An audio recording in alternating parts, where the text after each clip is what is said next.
नमस्कार दर्शक बंधु जय जगन्नाथ। आज हूँ डिसेम्बर मास 19 तारिख शुक्रवार। आपण मानक पई नहीं आसीची आज दिनर केतोटी गुरुत्वपूर्ण खबर। सेथिपाई वीडियो को शेष पर्यंत देखंतु एवं आपणकर भल पाइबा स्वरूप गुटे गुटे लाइक कर दियंतु। ता पूर्वरु चैनल को नुआ करी आसीथिले चैनल को सब्सक्राइब कर दियंतु। एमिति प्रतिदिन लेटेस्ट न्यूज सर्वप्रथमे देखिबा पाई। एबे आसंतु संपूर्ण खबर उपरे नजर पकेइबा। आजिर प्रथम खबर गुरुवार संध्या 6टारे जातीय स्तरीय आदिवासी महोत्सव पर्व 2025 रो उद्घाटन हेबाकु जाउथबा बेले एथिपाई जिला प्रशासन पक्षरु समस्त प्रस्तुति चूड़ांत होईची। मुख्य मंडप रे आदिवासी संस्कृति और चालीचलुणीर झलक देखिबाकु मिलिची। गुरुवार कोरापुट केचला रास्ता रे थिबा पर्वर नूतन पड़िया पर्व 2025 उद्घाटन हेबाकु जाउची। राज्य नगर उन्नयन मंत्री कृष्णचंद्र महापात्र मुख्य अतिथि भाव जोगदे यह महोत्सव को उद्घाटन करिवार कार्यक्रम रहितबा बेले एथिरे कोरापुट जिला परिषद अध्यक्षा कोरापुट और नवरंगपुर एमपी समेत जिलार समस्त विधायक जिलापाल एसपी प्रमुख अतिथि भाव जोगदेवार कार्यक्रम रही। यह महोत्सव में लक्षाधिक दर्शकों समागम हेबाकु थिबा दृष्टि रखी जिला पुलिस विभाग पक्षरु मोट 36 प्लाटून फोर्स नियोजित करा जाउथबा एसपी रोहित वर्मा प्रकाश करिसंती। यही महोत्सव में परिश्री मेला, खाद्य मेला, हस्तशिल्प मेला, स्वदेशी मेला, कृषि मेला आदि विभिन्न विभाग मोट 543 स्टॉल करा जायछि। उद्घाटन दिवस रे कोरापुट जिलार दुरुआ और ढेमसा नृत्य समेत जिला व्यवहार विभिन्न आदिवासी नृत्य सविशिष्ट गायक उमाकांत बारिक और तांको दल द्वारा संबलपुरी संगीत और नृत्य परिवेषण करा जिबाकु थिबा बेले ड्रोन शो एवं संगीत भित्तिक आतशबाजी शो उद्घाटन दिवस रो मुख्य आकर्षण हेबो बोली जिला प्रशासन पक्षरु कहा जायछि। परवर्ती खबर हार्डकोर माओवादी सहयोगीर आत्मसमर्पण मझु एवं अनमोल सहित मिसी करुथला बड़ ऑपरेशन। राउरकेला पुलिस कबल रे वर्तमान जणे कुख्यात 15 वर्षीय माओवादी रोया कालुंडी केंद्र एवं राज्य सरकारक नीति रे अनुप्राणित होई करछि सरेंडर। ओडिशा झारखंड सीमांत अंचल रे बहु माओ अपराध शामिल अछि अभियुक्त। राउरकेला पुलिस जिलार केबलांग बंधमुंडा सह विभिन्न माओवादी कार्यकलाप रे सरंडा जंगल रे पोस्ट एक्टिव युव माओवादी थिला अभियुक्त। 2022 रे माओ संगठन रे जोग देथिला रोया कालुंडी। टॉप माओ नेता मझु और अनमोल रो नेतृत्व रे चलाइथिला माओ कार्यकलाप। बांको पत्थर खणी को जाउथबा विस्फोरक लूट मामला सह टोपाढी रे रेलवाई ट्रैक विस्फोरण सह विभिन्न चाईबासा तिरलीपोष बलिबा एवं लाइलर अंचल रे आईईडी विस्फोरण मामला रे सेजडिट रहिछि। तास अन्य विस्फोरण मामला रे जड़ित अच्छी अभियुक्त माओवादी मच्छुर अधीन रे रही बहु माओ ऑपरेशन थिला सामिल। सरेंडर करिबा परे वर्तमान राज्य सरकार पक्षरु थिबा समस्त सहायता दिया जिबा बोली कहिसंती पश्चिमांचल डीआईजी। परवर्ती खबर सोर आहार केंद्र रु बंदूक जबत पाचरी डेई युवक चंपट। बालेश्वर सोर रे अभावनीय घटना घटिछि। आहार केंद्र रु जबत हला बंदूक तेबे धरा पड़िबा परे युवक जनक घटनास्थल रु फेरार हो जाइतिबार ने सूचना रहिछि। सोर मेडिकल परिसर आहार केंद्र रे गुरुवार बंदूक छाड़ी युवक चंपट मारिबा घटना चर्चार विषय पलटिछि। खबर अनुसार आहार केंद्र खाइबाकू आसितबा बेले युवक जनक पाखरे बंदूक थिबा सुरक्षाकर्मी देखिथिले। यहाँ पर सुरक्षाकर्मी अटकाउथबा बेले बंदूक तले पड़ी जाइतिला। यहाँ पर पाचरी डेई युवक चंपट मारिथिले। काहेकि बंदूक धरी युवक जनक आहार केंद्र आसिथिले ताहा वर्तमान सुधा स्पष्ट होई पारि नाही बोली सूचना मिलिछि। परवर्ती खबर विधायकों दरमहा वृद्धि पुनर्विचार प्रस्ताव। विधायकों दरमहा वृद्धि को नहीं राज्य राजनीति सरगम। विभिन्न महल विधायक मानक दरमहा वृद्धि निष्पत्ति को विरोध करा जाउछि। विधायकों अत्याधिक दरमहा वृद्धि को नहीं विभिन्न चर्चा लगी रही। साधारण लोक निष्पत्ति को समालोचना करुछंती। तेबे याहारी भितर एक बड़ खबर सामना को आसिछि। ताहा हला विधायक दरमहा वृद्धि पुनर्विचार पई प्रस्ताव दैछंती मुख्यमंत्री मोहन चरण माझी। लोकमत को सम्मान जणाई पुनर्विचार पई मुख्यमंत्री श्री मोहन चरण माझी प्रस्ताव दैछंती। गुरुवार अनुष्ठित बीजेपी विधायक दल बैठक रे मुख्यमंत्री एही प्रस्ताव दैछंती। प्रकाश जे राज्य सरकार बढ़ाइछंती विधायक दरमहा एवं भत्ता। वर्धित दैनंदिन जीवन यापन खर्च एवं मुद्रास्फीति को दृष्टि रखी वर्तमान 1 लाख दरमहा एक उत्तम जीवनशैली बजाय रखिबा पई पर्याप्त नहे बोली दाबी होई आसुतिला। याको दृष्टि रखी राज्य सरकार विधायक बाचस्पति उपबाचस्पति एवं मंत्री मानक दरमहा एवं भत्ता वृद्धि करिसंती। विधानसभा शीतकालीन अधिवेशन रे संसदीय व्यापार मंत्री मुकेश महालिंग गृह रे एही प्रस्ताव उपस्थापना करथिले। गृह रे सर्वसम्मति क्रमे यह पास्पा होइतिला। संसदीय परंपरार यह स्वागत योग्य पदक्षेप बोली मत रखिंट उभय विरोधी एवं शासक दल विधायक। ओडिशा विधानसभा जड़े विधायकों मासिक दरमहा और भत्ता केउ क्षेत्र में केते मिलुथिला एवं वृद्धि निष्पत्ति पर केते मिलिबो आसंतु नजर पकेबा। मूल दरमहा पूर्व 35,000 टंका, वर्धित दरमहा लागू हेबा परे यह हेला 90,000 टंका को वृद्धि पाइछि। सेहीपरि समारोह भत्ता 96,000 हेला जहाँकि पूर्व 40,000 टंका थिला। सेहीपरि निर्वाचन मंडली एवं लोकसभा भवन परिदर्शन भत्ता पूर्व 20,000 टंका थिबा बेले एबे 75,000 टंका हेला। कमिटी भत्ता 1,500 टंका 3,000 टंका को वृद्धि पाइछि। ओडिशा बाहर बैठक पाई भत्ता 200 टंका 2,000 टंका 10,000 को वृद्धि पाइछि। सेहीपरि राज्य भितर भ्रमण भत्ता किलोमीटर पिछा 25 टंका थिबा बेले याकु 35 टंका को बढ़ा जाइछि। सेहीपरि मासिक परिवहन भत्ता 15,000 टंका 50,000 को बढ़ा जाइछि।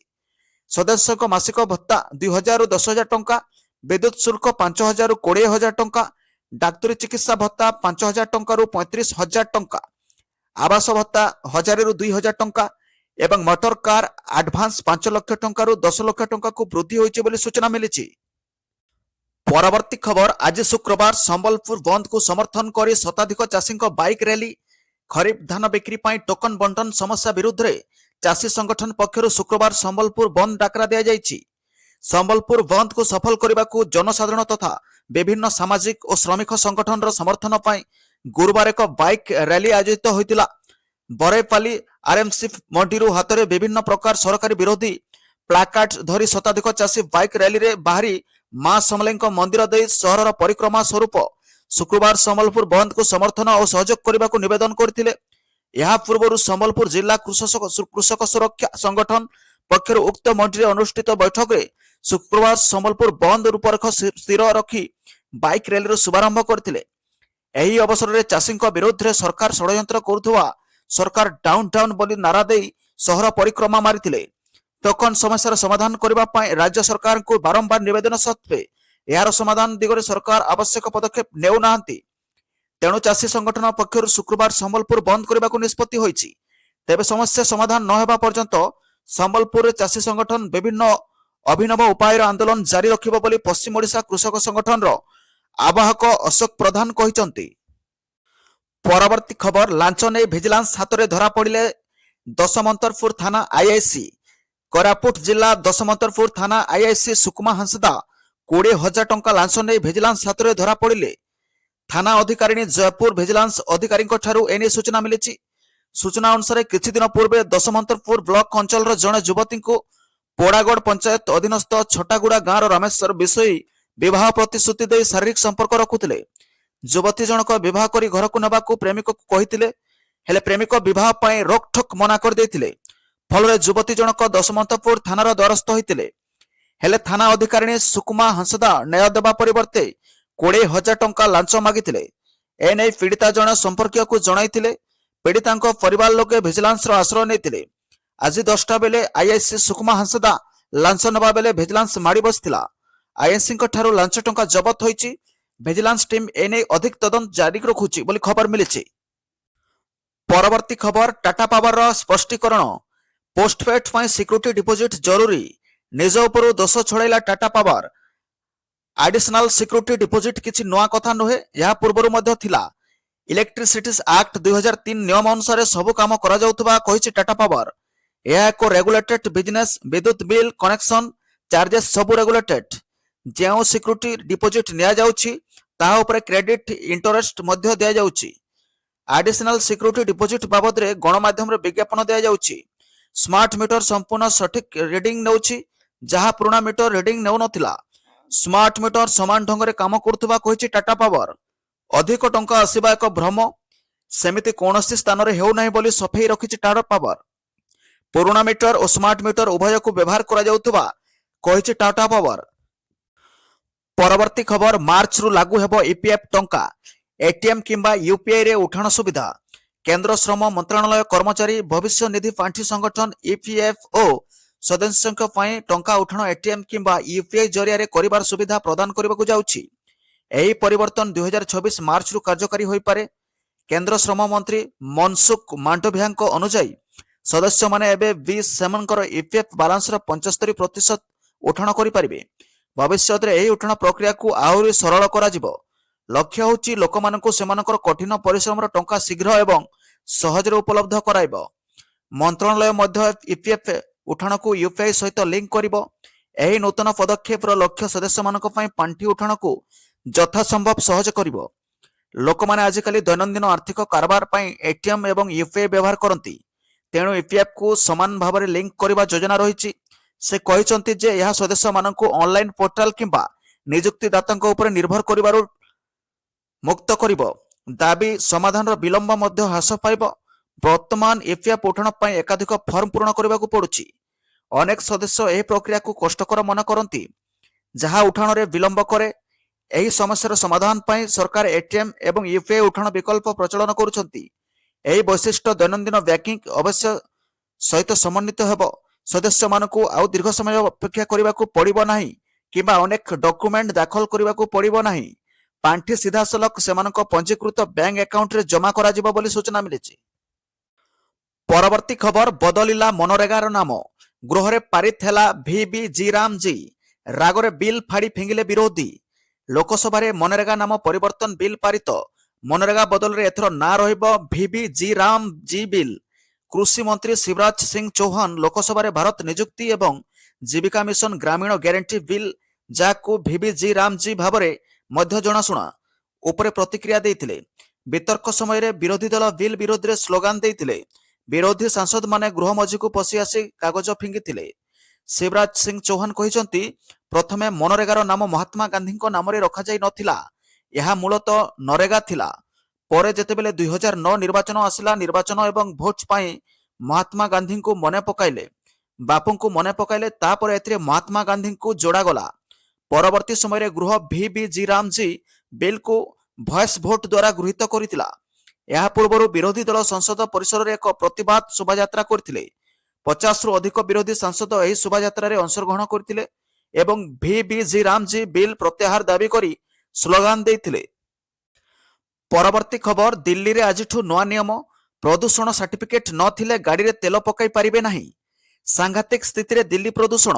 ଦିଲ୍ଲୀରେ ଆଜିଠୁ ନୋ ପିୟୁସି ନୋ ଫୁଏଲ ନିୟମ ଲାଗୁ। ପ୍ରଦୂଷଣ ସାର୍ଟିଫିକେଟ୍ ନାହିଁ ତ ତେଲ ନାହିଁ। ଦିଲ୍ଲୀ ପ୍ରଦୂଷଣକୁ ନିୟନ୍ତ୍ରଣ କରିବା ପାଇଁ ସରକାର ଏହି କଠୋର ପଦକ୍ଷେପ ଗ୍ରହଣ କରିଛନ୍ତି। ଏହା ବ୍ୟତୀତ କେବଳ BS6 ଅନୁପାଳନକାରୀ ଯାନଗୁଡ଼ିକୁ ଦିଲ୍ଲୀରେ ପ୍ରବେଶ କରିବାକୁ ଅନୁମତି ଦିଆଯିବ।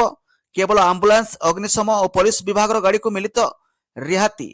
ବାୟୁ ଗୁଣବତ୍ତା ମାନ ଅତ୍ୟନ୍ତ ଖରାପ ଥିବା କେନ୍ଦ୍ରୀୟ ପ୍ରଦୂଷଣ ନିୟନ୍ତ୍ରଣ ବୋର୍ଡ କହିଛି। AQI ମାନ 284ରେ ପହଞ୍ଚିଛି। ପ୍ରଦୂଷଣକୁ ନଜରରେ ରଖି ଆଜିଠୁ ସବୁ ସରକାରୀ ଓ ବେସରକାରୀ କାର୍ଯ୍ୟାଳୟରେ 50% କର୍ମଚାରୀ ୱାର୍କ ଫ୍ରମ୍ ହୋମ୍ରେ କାମ କରିବେ। ନିୟମ ଉଲ୍ଲଂଘନ କଲେ ଦୃଢ଼ କାର୍ଯ୍ୟାନୁଷ୍ଠାନ ହେବ। କିଛି ଦିନ ହେଲା ଦିଲ୍ଲୀ NCRରେ ବାୟୁ ପ୍ରଦୂଷଣ ବଢ଼ି ଚାଲିଛି। ପୂର୍ବରୁ ଅନଲାଇନରେ ନର୍ସରୀରୁ ପଞ୍ଚମ ଶ୍ରେଣୀ ପର୍ଯ୍ୟନ୍ତ ପାଠପଢ଼ା ପାଇଁ ସରକାର ନିର୍ଦ୍ଦେଶନାମା ଜାରି କରିଛନ୍ତି। ପରବର୍ତ୍ତୀ ଖବର, ବର୍ଦ୍ଧିତ ଭତ୍ତା ନେବେନି ପ୍ରସାଦ ହରିଚନ୍ଦନ। ଜାଣନ୍ତୁ ବିଧାୟକଙ୍କ ନୂଆ ଦରମାକୁ ନେଇ କହିଲେ କ'ଣ? ବର୍ଦ୍ଧିତ ଭତ୍ତା ନେବେ ନାହିଁ ପୂର୍ବତନ ମନ୍ତ୍ରୀ ତଥା ବରିଷ୍ଠ କଂଗ୍ରେସ ନେତା ପ୍ରସାଦ ହରିଚନ୍ଦନ। ନିକଟରେ ବିଧାୟକ ଓ ପୂର୍ବତନ ବିଧାୟକଙ୍କ ଦରମା ଓ ଭତ୍ତା ବୃଦ୍ଧି ନେଇ ବିଧାନସଭାରେ ବିଲ୍ ପାରିତ ହୋଇଛି। ହେଲେ ପୂର୍ବତନ ବିଧାୟକ ଭତ୍ତା ବାବଦକୁ ବଢ଼ିଥିବା ରାଶି ଗ୍ରହଣ କରିବେ ନାହିଁ ବୋଲି ଆଜି ପ୍ରସାଦ ହରିଚନ୍ଦନ ସାମ୍ବାଦିକ ସମ୍ମିଳନୀରେ ଘୋଷଣା କରିଛନ୍ତି। ପ୍ରସାଦ ହରିଚନ୍ଦନ ସାମ୍ବାଦିକ ସମ୍ମିଳନୀରେ କହିଛନ୍ତି ଯେ ସାମ୍ବିଧାନିକ ବିଧାନ ଅନୁଯାୟୀ ବିଧାୟକଙ୍କ ଦରମା ବୃଦ୍ଧି ନେଇ ଗୃହରେ ନିଷ୍ପତ୍ତି ହୁଏ। ଏପରି ସାମ୍ବିଧାନିକ ଅଧିକାରକୁ ଅତି ଅସଂଯମତା ସହ ଓ ସତର୍କତାର ସହ ପାଳନ କରାଯିବା ଉଚିତ। କିନ୍ତୁ ଡବଲ ଇଞ୍ଜିନ ସରକାରରେ ଏବେ ରାଜ୍ୟ ବିଧାନସଭାର ସଦସ୍ୟ ଓ ପୂର୍ବତନ ବିଧାୟକମାନଙ୍କ ଦରମା ଭତ୍ତା 3 ଗୁଣ ବଢ଼ାଇ ଯାଇଛି। ମାତ୍ର ଏହି ବୃଦ୍ଧି ସାଧାରଣ ଲୋକଙ୍କର ହଜମ ହେଉନି। ଏ ଦରମା ଓ ଭତ୍ତା ବୃଦ୍ଧିକୁ ମୁଁ ନା ପସନ୍ଦ କରୁଛି। ମାତ୍ର ଭତ୍ତା କ୍ଷେତ୍ରରେ ରାଜ୍ୟରେ ଅନ୍ୟ ଏକ ବ୍ୟବସ୍ଥା ଅଛି, ଯାହାର କି ଅନୁପାଳନ ହେଉନାହିଁ। ଏହି ନିୟମ ଅନୁଯାୟୀ ଦରମା ପ୍ରାପ୍ତ ସଦସ୍ୟମାନଙ୍କ ଦରମାରୁ ଭତ୍ତାକୁ ବାଦ୍ ଦିଆଯାଇ ଦେୟ ପ୍ରଦାନ କରାଯାଇଥାଏ। ଏହା ସହିତ ଜଣେ ସଦସ୍ୟ ଏକାଧିକ ଭତ୍ତା ନେଇ ପାରିବେ ନାହିଁ। କିନ୍ତୁ ବର୍ତ୍ତମାନ ରାଜ୍ୟରେ 3 ଶ୍ରେଣୀର ଭତ୍ତାଧାରୀ ପୂର୍ବତନ ସାଂସଦ ଓ ପୂର୍ବତନ ବିଧାନସଭା ସଦସ୍ୟ ଅଛନ୍ତି। ପ୍ରଥମତଃ ସରକାରୀ ଚାକିରିଆ ଅବସରରେ ପରେ ଭତ୍ତା ପାଉଛନ୍ତି। ଏହା ସହ ସେମାନେ ସାଂସଦ କିମ୍ବା ବିଧାୟକ ହେଲେ ମଧ୍ୟ ଭତ୍ତା ନେଉଛନ୍ତି। ଅନ୍ୟ ଶ୍ରେଣୀରେ ପୂର୍ବତନ ବିଧାୟକ ଓ ପୂର୍ବତନ ସାଂସଦ ଭାବରେ 2ଟି ଭତ୍ତା ନେଉଛନ୍ତି। ସେ କହିଛନ୍ତି, ମୁଁ 2009 ମସିହାରେ ଗୃହରେ ସଦସ୍ୟ ଭାବରେ ସତ୍ୟବାଦୀରୁ ନିର୍ବାଚିତ ହେବା ପରେ ବିଧି ବିଧାନ ଅନୁଯାୟୀ ଭତ୍ତାକୁ ବାଦ୍ ଦେଇ ଦରମା ଦେବା ପାଇଁ ବିଧାନସଭା ସଚିବାଳୟଙ୍କ ପ୍ରମୁଖ ଲେଖାକାର ଓ ସରକାରଙ୍କୁ ଲିଖିତ ଆକାରରେ ଜଣାଇଥିଲେ। କିନ୍ତୁ ବାରମ୍ବାର ଜଣାଇବା ସତ୍ତ୍ୱେ ମଧ୍ୟ କୌଣସି ଉତ୍ତର ମିଳିଲା ନାହିଁ। ସେପରି ସ୍ଥଳେ ସେତେବେଳେ ଆର୍ଥିକ ପ୍ରଫୁଲ୍ଲ ଘଡ଼େଇଙ୍କ ଏ ସମ୍ପର୍କରେ ମୌଖିକ ଲିଖିତ ଭାବେ ଜଣାଇଥିଲା। ପରବର୍ତ୍ତୀ ଖବର, ଧଉଳି ନାବାଳିକା ଗଣଦୁଷ୍କର୍ମ ମାମଲା ମୁଖ୍ୟ ଅଭିଯୁକ୍ତ ଗିରଫ। ଗଞ୍ଜାମରୁ ଉଠାଇ ଆଣିଲା ସ୍ପେଶାଲ ସ୍କ୍ୱାଡ। ଧଉଳି ଗଣଦୁଷ୍କର୍ମ ମାମଲାର ମୁଖ୍ୟ ଅଭିଯୁକ୍ତ ଗିରଫ ସତ୍ୟପ୍ରକାଶ ହାତୀ ଓରଫ ଜୋକର ହାପିକୁ ଗିରଫ କଲା ପୋଲିସ। ଗଞ୍ଜାମରୁ ଗିରଫ କଲେ ସ୍ପେଶାଲ ସ୍କ୍ୱାଡ ଓ ଧଉଳି ଥାନା ପୋଲିସ। ପୂର୍ବରୁ ଏହି ଘଟଣାରେ 2 ଅଭିଯୁକ୍ତଙ୍କୁ ଗିରଫ କରିଥିଲା ପୋଲିସ। ବର୍ତ୍ତମାନ ସୁଦ୍ଧା ଆହୁରି 2 ସହଯୋଗୀଙ୍କୁ ଫେରାର ଅଛନ୍ତି। ଏନେଇ ସୂଚନା ଦେଇଛନ୍ତି ପୋଲିସ କମିଶନର ଏସ୍ ଦେବଦତ୍ତ ସିଂ। ତେବେ ମୁଖ୍ୟ ଅଭିଯୁକ୍ତ ଜୋକର ହାପି ନାଁରେ ରହିଛି ଏକାଧିକ ମାମଲା। ସାରା ରାଜ୍ୟରେ ଚାଞ୍ଚଲ୍ୟ ଖେଳାଇ ଦେଇଛି ଧଉଳି ଗଣଦୁଷ୍କର୍ମ ଘଟଣା ରେଡ୍ ଫ୍ଲାଗ ଅନ୍ତର୍ଭୁକ୍ତ ହେବା ପରେ ଧଉଳି ଥାନା ପୋଲିସ ସହ କ୍ରାଇମବ୍ରାଞ୍ଚ ଏହି ମାମଲାର ତଦନ୍ତକୁ ମନିଟରିଂ କରୁଛି ବୋଲି ଖବର ମିଳିଛି। ପରବର୍ତ୍ତୀ ଖବର, ପିଏମ୍ କିଷାନର 22ତମ କିସ୍ତି ପୂର୍ବରୁ ବଡ଼ ଖବର। ଏଣିକି ଚାଷୀଙ୍କ ଖାତାକୁ 6,000 ନୁହେଁ, ଆସିବ 12,000 ଟଙ୍କା। ଜାଣନ୍ତୁ, ପ୍ରଧାନମନ୍ତ୍ରୀ କିଷାନ ଯୋଜନା ସହିତ ଜଡ଼ିତ ଲକ୍ଷ ଲକ୍ଷ ଚାଷଙ୍କ ମନରେ ବର୍ତ୍ତମାନ ଅନେକ ପ୍ରଶ୍ନ। କିଷାନ ସମ୍ମାନ ନିଧି ପିଏମ୍ କିଷାନ ସମ୍ମାନ ନିଧିର 22ତମ କିସ୍ତି ଆସିବା ପୂର୍ବରୁ ସବୁଠାରୁ ଗୁରୁତ୍ୱପୂର୍ଣ୍ଣ ପ୍ରଶ୍ନ ହେଉଛି, ବାର୍ଷିକ ରାଶି 6,000ରୁ 12,000କୁ ବୃଦ୍ଧି ପାଇବ କି? ଚାଲିଥିବା କଳ୍ପନା ଜଳ୍ପନା ମଧ୍ୟରେ ସରକାର ସଂସଦରେ ଏକ ସ୍ପଷ୍ଟ ଉତ୍ତର ପ୍ରଦାନ କରିଛନ୍ତି। ତେଣୁ କୌଣସି ଭୁଲ ବୁଝାମଣା ଏଡ଼ାଇବା ପାଇଁ ଦେଶର ଲକ୍ଷ ଲକ୍ଷ ଚାଷୀଙ୍କ ପାଇଁ ଏହି ଖବର ଜାଣିବା ଅତ୍ୟନ୍ତ ଗୁରୁତ୍ୱପୂର୍ଣ୍ଣ। ବୃଦ୍ଧି ପାଇବ କି ରାଶି? ପ୍ରଧାନମନ୍ତ୍ରୀ କିଷାନ ଯୋଜନାରେ ଚାଷୀମାନେ ବର୍ତ୍ତମାନ ବାର୍ଷିକ 6,000 ଟଙ୍କା ପାଉଛନ୍ତି। ଏହି ରାଶି ସିଧାସଳଖ ସେମାନଙ୍କ ବ୍ୟାଙ୍କ ଆକାଉଣ୍ଟରେ 3ଟି କିସ୍ତିରେ ଜମା କରାଯାଏ। ଡିସେମ୍ବର 2025ରେ ଏକ ସଂସଦୀୟ କମିଟି ଏହି ପରିମାଣକୁ 12,000କୁ ବୃଦ୍ଧି କରିବାକୁ ସୁପାରିଶ କରିଥିଲା। ରାଜ୍ୟସଭାରେ ଏ ସମ୍ପର୍କରେ ଏକ ପ୍ରଶ୍ନ ଉଠାଯାଇଥିଲା। କୃଷି ଏବଂ କୃଷକ କଲ୍ୟାଣ ରାଷ୍ଟ୍ରମନ୍ତ୍ରୀ ରାମନାଥ ଠାକୁର ସ୍ପଷ୍ଟ ଭାବରେ କହିଥିଲେ ଯେ ସରକାରଙ୍କ ପାଖରେ ବର୍ତ୍ତମାନ ଏହି ପରିମାଣ ବୃଦ୍ଧି କରିବାର କୌଣସି ପ୍ରସ୍ତାବ ନାହିଁ। ଏହାର ଅର୍ଥ ହେଉଛି ବାର୍ଷିକ ପ୍ରଧାନମନ୍ତ୍ରୀ କିଷାନ ପରିମାଣ 6,000 ହିଁ ରହିବ ବୋଲି ଖବର ମିଳିଛି। ପରବର୍ତ୍ତୀ ଖବର, 8th ପେ କମିଶନ ପେନ୍ସନଭୋଗୀଙ୍କୁ ଡିଏ ଏବଂ ଅନ୍ୟ ସୁବିଧା ମିଳିବ ନାହିଁ। ସାମ୍ନାକୁ ଆସିଲା ସମ୍ପୂର୍ଣ୍ଣ ସତ। ଏବେ ସୋସିଆଲ ମିଡିଆ ଏବଂ ହ୍ୱାଟ୍ସଆପ୍ରେ ଏକ ମେସେଜ ଭାଇରାଲ ହେଉଛି, ଯାହା ଅବସରପ୍ରାପ୍ତ ସରକାରୀ କର୍ମଚାରୀ ଏବଂ ପେନ୍ସନଭୋଗୀଙ୍କ ମଧ୍ୟରେ ଚିନ୍ତା ସୃଷ୍ଟି କରୁଛି। ଏହି ମେସେଜରେ ଦାବି କରାଯାଇଛି ଯେ ଫାଇନାନ୍ସ ଆକ୍ଟ 2025 ମାଧ୍ୟମରେ ସରକାର ପେନ୍ସନଭୋଗୀଙ୍କ ପାଇଁ ଉପଲବ୍ଧ ଅନେକ ସୁବିଧାକୁ ହଟାଇ ଦେଇଛନ୍ତି। ବିଶେଷ କରି ଏଥିରେ ମହଙ୍ଗା ଭତ୍ତା, ଡିଏ, ଭବିଷ୍ୟତରେ ପେ କମିଶନ ଏବଂ ପ୍ରସ୍ତାବିତ 8ମ ବେତନ କମିଶନ ସହିତ ଜଡ଼ିତ ସୁବିଧା ବନ୍ଦ କରାଯିବା ବିଷୟରେ ଉଲ୍ଲେଖ କରାଯାଇଛି। କିନ୍ତୁ ପ୍ରଶ୍ନ ହେଉଛି, ଏହି ଦାବି କ'ଣ ସତ? ଆସନ୍ତୁ ଜାଣିବା ସତ କ'ଣ। ଭାଇରାଲ ମେସେଜ କ'ଣ କହୁଛି? ଭାଇରାଲ ମେସେଜ ଅନୁସାରେ ଫାଇନାନ୍ସ ଆକ୍ଟ 2025 ଲାଗୁ ହେବା ପରେ ଅବସରପ୍ରାପ୍ତ ସରକାରୀ କର୍ମଚାରୀମାନେ ଡିଏ ବୃଦ୍ଧିର ଲାଭ ପାଇବେ ନାହିଁ। ଏହା ବ୍ୟତୀତ ଦାବି କରାଯାଇଥିଲା ଯେ ଭବିଷ୍ୟତରେ ଲାଗୁ ହେବାକୁ ଥିବା 8ମ ବେତନ କମିଶନର ଫାଇଦା ପେନ୍ସନଭୋଗୀମାନେ ପାଇବେ ନାହିଁ। ବାର୍ତ୍ତାରେ ଏହା ମଧ୍ୟ କୁହାଯାଉଥିଲା ଯେ ଲକ୍ଷ ଲକ୍ଷ ପେନ୍ସନଭୋଗୀ ଏହି ନିଷ୍ପତ୍ତି ଦ୍ୱାରା ପ୍ରଭାବିତ ହେବେ ବୋଲି ଖବର ମିଳିଛି। ପରବର୍ତ୍ତୀ ଖବର, ହୋସ୍ ଉଡ଼ାଇଦେବ ଧୁରନ୍ଧର ଚଳଚ୍ଚିତ୍ରର ଆୟ। ହିରୋଙ୍କ ଠାରୁ ଚର୍ଚ୍ଚାରେ ରହିଛି ଭିଲିଆନଙ୍କ ଅନ୍ଦାଜ, ମାର୍କେଟ ଘାଣ୍ଟୁଛି ନୂଆ ଫିଲ୍ମ। ଗୋଟିଏ ପରେ ଗୋଟିଏ ରେକର୍ଡ ଭାଙ୍ଗୁଛି ଧୁରନ୍ଧର ଚଳଚ୍ଚିତ୍ର। ସବୁ ଫିଲ୍ମର ରେକର୍ଡ କାଟୁଛି। ସବୁଠୁ ହିଟ୍ରେ ରଖିଛନ୍ତି ଭିଲିଆନ ଅକ୍ଷୟ ଖାନ୍ନା। ରଣବୀରଙ୍କ ଠାରୁ ମଧ୍ୟ ଚର୍ଚ୍ଚାରେ ରହିଛି ଭିଲିଆନଙ୍କ ଅନ୍ଦାଜ।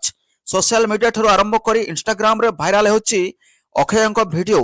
ଏହି ସବୁଠାରୁ ବଡ଼ ହଲିଉଡ୍ ବ୍ଲକବଷ୍ଟର ପୂର୍ବରୁ ରଣବୀର ସିଂଙ୍କ ଧୁରନ୍ଧର 2 ସପ୍ତାହ ଧରି ବକ୍ସ ଅଫିସରେ ଧମାଲ ମଚାଉଛି। ତଥାପି ଆଜି ଫିଲ୍ମର ଅପ୍ରତିଦ୍ୱନ୍ଦୀ ରାଜସ୍ୱ ଅର୍ଜନ କରିବା ଶେଷ ଦିନ। ଆସନ୍ତାକାଲି ଅବତାର 3 ମୁକ୍ତି ଲାଭ କରିବା ରଣବୀରଙ୍କ ଫିଲ୍ମର ଆୟକୁ ପ୍ରଭାବିତ କରିପାରେ। ତେଣୁ ଆସନ୍ତୁ ଜାଣିବା ଫିଲ୍ମଟି ବର୍ତ୍ତମାନ କେତେ ଆୟ କରୁଛି ଏବଂ ଏହା ପୂର୍ବରୁ କେତେ ସଂଗ୍ରହ କରିସାରିଛି। ଧୁରନ୍ଧର ବକ୍ସ ଅଫିସ କଲେକ୍ସନ ହେଲା, ଫିଲ୍ମଟି ପ୍ରଥମ ସପ୍ତାହରେ 207.25 କୋଟି ରୋଜଗାର କରିଥିଲା। ଦ୍ୱିତୀୟ ସପ୍ତାହରେ ଏହାର ଆୟ 6 ଦିନରେ 230 କୋଟିରେ ପହଞ୍ଚିଥିଲା, ଯାହା ପ୍ରଥମ ସପ୍ତାହକୁ ଅତିକ୍ରମ କରିଥିଲା। 13 ଦିନରେ 437.25 କୋଟି ରୋଜଗାର କରିବା ପରେ ଫିଲ୍ମଟି 14ତମ ଦିନ ଅପରାହ୍ନ 3ଟା10 ସୁଦ୍ଧା 6.49 କୋଟି ରୋଜଗାର କରିଛି, ଯାହା ମୋଟ 443.74 କୋଟି ରୋଜଗାର କରିଛି। ଦୟାକରି ଧ୍ୟାନ ଦିଅନ୍ତୁ ଯେ ଆଜିର ସଂଖ୍ୟା ଚୂଡ଼ାନ୍ତ ନୁହେଁ ଏବଂ ପରିବର୍ତ୍ତନ ହୋଇପାରେ। ଏହି ଚଳଚ୍ଚିତ୍ରଟି କେବଳ ଭାରତରେ ନୁହେଁ ବରଂ ସାରା ବିଶ୍ୱରେ ଏକ ପ୍ରିୟ ହୋଇସାରିଛି। ଏହା 13 ଦିନରେ ସାରା ବିଶ୍ୱରେ 674.50 କୋଟି ଟଙ୍କା ସଂଗ୍ରହ କରିଛି ଫିଲ୍ମ ଧୁରନ୍ଧର। ପରବର୍ତ୍ତୀ ଖବର, ଏଆଇ ଆଧାରିତ ଟୋଲ ଆଦାୟ ବ୍ୟବସ୍ଥା ପ୍ରଚଳନ କରିବାକୁ ପ୍ରସ୍ତୁତି ହେଉଛନ୍ତି କେନ୍ଦ୍ର ସରକାର। ଆଉ ଯାତ୍ରୀମାନଙ୍କୁ ଟୋଲ ପ୍ଲାଜା ସମ୍ମୁଖରେ ଅପେକ୍ଷା କରିବାକୁ ପଡ଼ିବନି, କାରଣ ଟୋଲ ପ୍ଲାଜାରେ ସମୟ ନଷ୍ଟକୁ ଦୂର କରିବା ପାଇଁ କେନ୍ଦ୍ର ସରକାର ଏବେ ଏକ ଆର୍ଟିଫିସିଆଲ ଇଣ୍ଟେଲିଜେନ୍ସ ଆଧାରିତ ଟୋଲ ଆଦାୟ ବ୍ୟବସ୍ଥା ପ୍ରଚଳନ କରିବାକୁ ପ୍ରସ୍ତୁତ ହେଉଛନ୍ତି। ପରିବହନ ମନ୍ତ୍ରୀ ନୀତିନ ଗଡ଼କରୀ ସଂସଦରେ କହିଛନ୍ତି ଯେ ସରକାର 2026 ଶେଷ ସୁଦ୍ଧା ସାରା ଦେଶରେ multi lane free flow tolling system MLFF କାର୍ଯ୍ୟ